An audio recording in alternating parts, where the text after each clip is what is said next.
that turned it on, so it's fun. Hey, welcome to the Gotta Have Miami show. This is episode number 31. 31, and I'm going to let Ash do our intro and the intro changes on a weekly basis, daily basis. We have. We'll nail it down. Yeah, we'll nail it down. So Ash, what's our intro?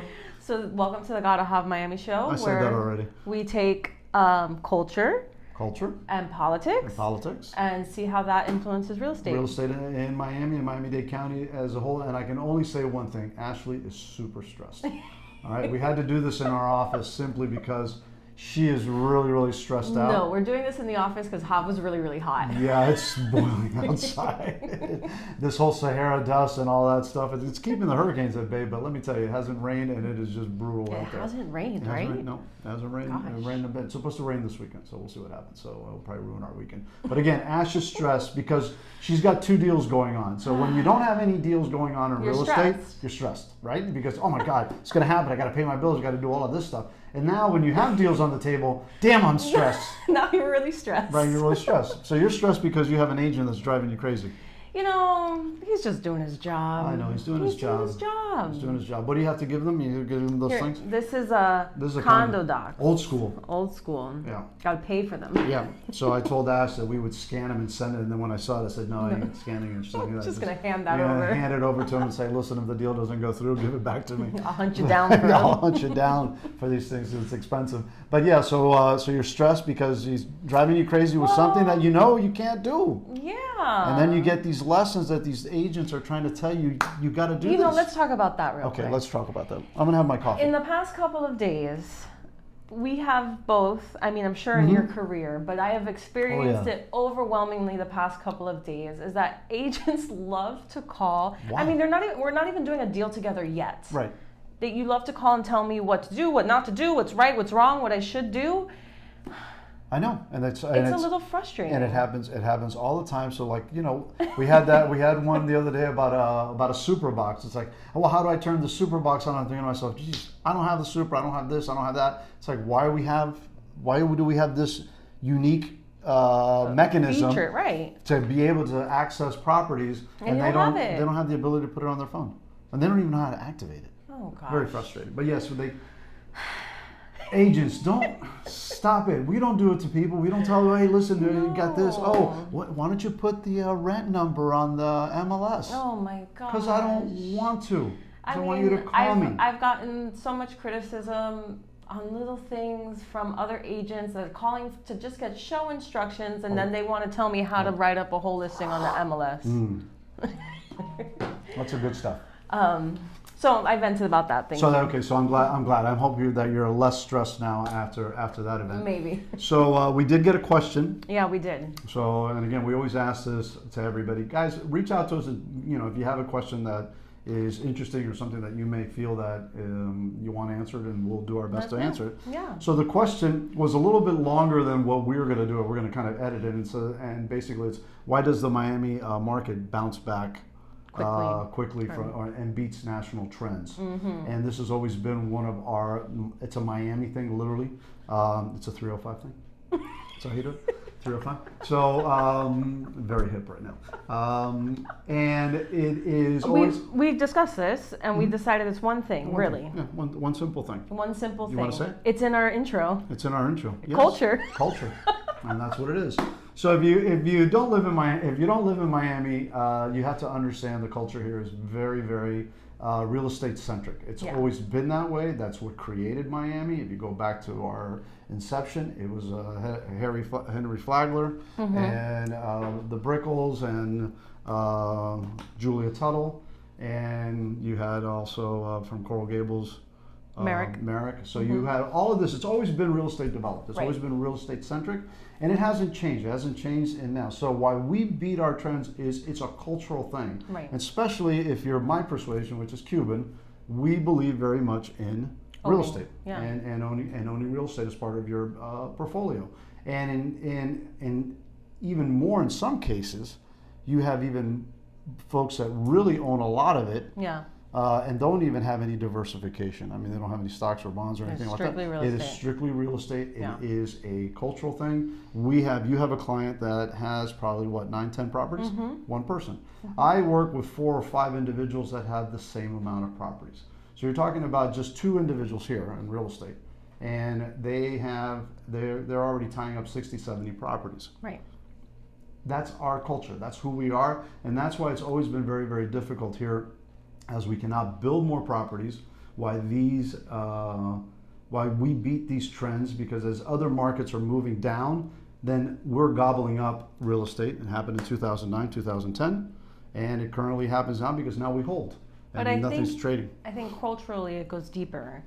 I think that South Florida is fueled by South American and Caribbean communism, and when we were going to throw in the commie word one way or another. I can't help. In this podcast, we were going there, true. Like it or not.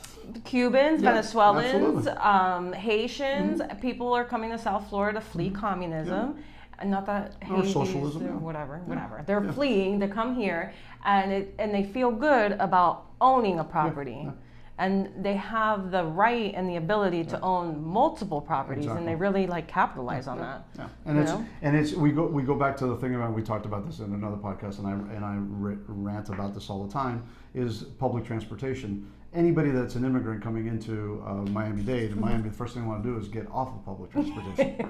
So we're not going to use it. So we're going to drive cars, and we're going to try to get as many cars as we can, because we can't. That's a show of that you've made it. I mean, even if you're not coming from an ego point that, oh, I've made it, you just feel good.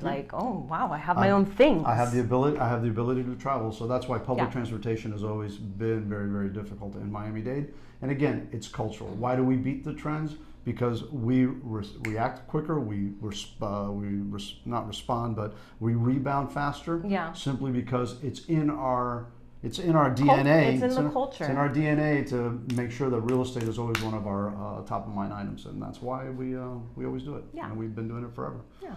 What else? I don't want to talk insurance, because Miami Herald put out a good article. Oh yeah, they did. And we've been talking about it, that pretty soon nobody's going to be able to get insured. We're getting there. So we're getting close. But I think that's one of the things that's going to affect affordable housing, and we've talked about it ad nauseum. And they came up with a couple little stats that kind of validated some of the things that we were talking about. Yeah. Is that in the national average, so the national claims average, between I think the article said between 2016 and 2019, 2020. Okay. This is national. Florida basically had 7.75 or 16%. Between 8% and 16% of the claims nationally. Right. But in litigation, just Florida, and we talked about this in another one about it. We had 100,000 claims. It runs between 65 and 75%. So now remember, we only do 16 on the top level, 16% of the national claims. Yet we also are 76% of all the national litigation. So you wonder why carriers are gone, or let's not even get caught up with the A rating or the ratings. Which is also another issue that we have it. So I think we're going to be in really fun shape. Well, soon. And then the Master Broker Forum put out an article today or yesterday. I did a TikTok about it. Ashley in Miami, check me out. That's right. I forgot to ask about TikTok. They put an article out about corporate lawyers flocking or booming in Miami. So saying that a lot of lawyers are coming here. It sounds like we don't need more. So it was just funny. Lawyers, realtors, and insurance agents. That's all we need more of. By the way, I'm part of the Master Brokers Forum. I know. I just figured I'd throw it out there. So for those of you who don't think that I do this for a living, I do. Also, one of the other things that came up in that article, which is funny and people don't realize, is that your insurance company is also insured. Everyone's insured. Right. So the insurance company has insurance, because if they can't cover the policy, then somebody else has a policy. So they're insured to the insurance. So it's very interesting. And one of the things too that's going to come up, and we're seeing this more and more and more, because it almost happened to me this year with my windstorm policy, is that Miami-Dade Citizens only insures up to $1 million of property of the property value of the home, and in Broward I think it's 700. So once you go past that, you can't even qualify for Citizens. Yeah. And I think what you end up getting is an aftermarket carrier Which you're going to be paying more for. Yeah, it's different services, different. It's just different hoops that you're going to have to jump through. But you said it's hoopable, so. It is hoopable. It is very, very hoopable. You can't get it. You can't get it. What else? We got anything else? We got some good news. We do. Some good news. I don't know who wrote that article, but anyways, we read that the Miami-Dade County put out an RFP. Yes. An RFP, request for proposal. I remember when I first got into public. In the public arena to run for commissioner, and then started getting involved. This is years ago, and I first heard all of these acronyms. Government is brilliant with acronyms, and RFP, and we're having an RFP. And what the hell is an RFP? And I was trying to figure it out. So, request for proposals. What happens is when the county, the cities, any government agency is going to put something out that is a public asset. Because remember, all of these properties are public assets. You own them. So what they got to do is a request for proposal. And Miami-Dade County is doing it for where? It's in downtown. Yeah, government center. What they call it? A MetroCenter? The project is going to be called MetroCenter, and it's in government center. If you don't know where that is, it's where everybody gets off on the Metro Rail. So if you ever taken the Metro Rail, people only get off in one place. That's government center. Every once in a while, that's not true, but every once in a while you get somebody going a little bit further. But government center is where you get your the little thing inside, what's it called? The inner loopy thing? The inner loopy thing? Yeah, the little... Oh, the Metro Mover? Yeah, the Metro Mover. So you get the Metro Mover in there. And again, it's going to be, I think, like 23, almost 24 million square feet of development. It's going to be ginormous. It's going to be ginormous. It involves everything. If you know government center, it involves all of that property and also all of the surrounding properties that are... You'll see them that they're parking garages and some other buildings. Which is what I love about the project is that they're aiming to do like highest and best use. So which is not a typical government move. So we're progressing. You see like these little parking garages. Not little. They're probably 4 or 5 stories high, but there's nothing on top of them. It's not the highest and best use of that land. So I like that we're going to I think this is a really good example of government actually doing something that is well thought.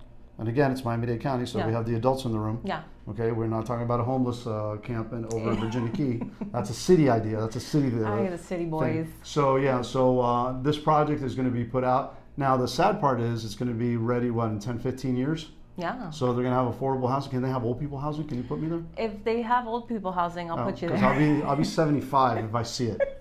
So hopefully they put the cherry on top and include some affordable housing in that development. I mean, it's definitely going to be commercial and retail space, parking. They're going to have to put housing in there. The whole goal is to put in housing simply so that they can bring life to the downtown. Right. And then again, you've got also, and one of these days we'll talk about Moshimana with all of the properties on Flagler that they own, and then one day they'll be developed. So the idea is to bring a really vibrant urban core to the Flagler corridor and then bring it into government center, which I think is great. Yeah, so I think, and that's a great project. Simply, it is the heart of Miami. It's the city of Miami. It's a development project. It's privately owned, and then you also have the nice part about an RFP as opposed to Melreese.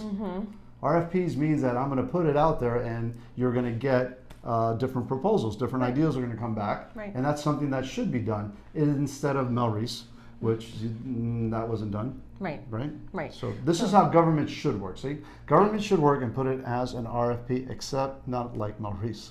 Yeah, because Melreese, there was no RFP. No, it was just this was it. This is what's happening. Like I said, our boy Coroyo has been after Melreese for a long, long time and decided, I got it. Here we go. At least he can accomplish goals, I guess. Showtime. But again, it's a project that is going to take quite some time. You're going to be hearing a lot about it coming up as the proposals come in. One of the interesting parts too that a lot of people don't know with an RFP is that you're also in a cone of silence. So until the project actually has been moved through the system, you won't know who's doing what. Oh, interesting. Exactly. Love that. Right. That's very exciting. Unless you got something on the inside, and then But they did put some numbers out in the article. We're probably looking at like 75 stories. Yeah. So I think insane. I think the construction probably is what usually downtown is between 500 and 700, 750. Yeah. And again, we have the FAA. That Federal Aviation Authority, is that what they're? The planes need the to be little plane able guys. The plane guys have to come in just like Melreese. Yeah. I'm on the Melreese thing. Man. You're on it. Didn't get enough of it in episode 30. So well, yeah, we can always talk about Myrtle Reese. I'm sure we'll have plenty of opportunities. I'm sure there's a lot of things that are going to be changing on that project anyway. So we'll see what turns out. Well, tomorrow we have an open house. We do have an open house. Right here in the heart of Coconut Grove on Virginia and Oak. You'll see our little sign out there. Yep. If you're in the area between 12 and 2, come visit. Even if you're not looking for a condo, hang out, just chat, say hi. There you go. And we have a sign there, which is rare for us because I haven't put up a sign since I started. Well, no, we put a sign up in Brickell Estates on 11th Street. That needed it. That needed it. I needed it because that was a corner. It was a weird property, but it needed me. Yeah, it did. It did. That's when Ashley started. That was her first transaction, and there she is rolling in the millions as she's like, getting into this real estate gig. So yeah, here I am struggling to sell it, and you walk in and bam, bam, there you go. There you go. That's how we roll. Easy peasy. Yeah. So weekends coming up. Anything exciting? Stay cool. Preparing for back to school. My kids go back next week. I'm sure plenty of people. We don't have time to talk about that right now. No. But traffic. Enjoy this weekend with traffic being the most sane because after Wednesday, we're done. Done. We are done for the rest of the school year. Done. Basically. Done. Till next we could chat about back to school topics next week. Yeah, before we go back to school, we'll probably have a chance. We'll get a podcast in next week, I'm sure. Okay. I went back to school 3 or 4. No. So all right, guys. Well, thank you. Enjoy the weekend. Yes. And be well. Stay hydrated. All right, stay hydrated.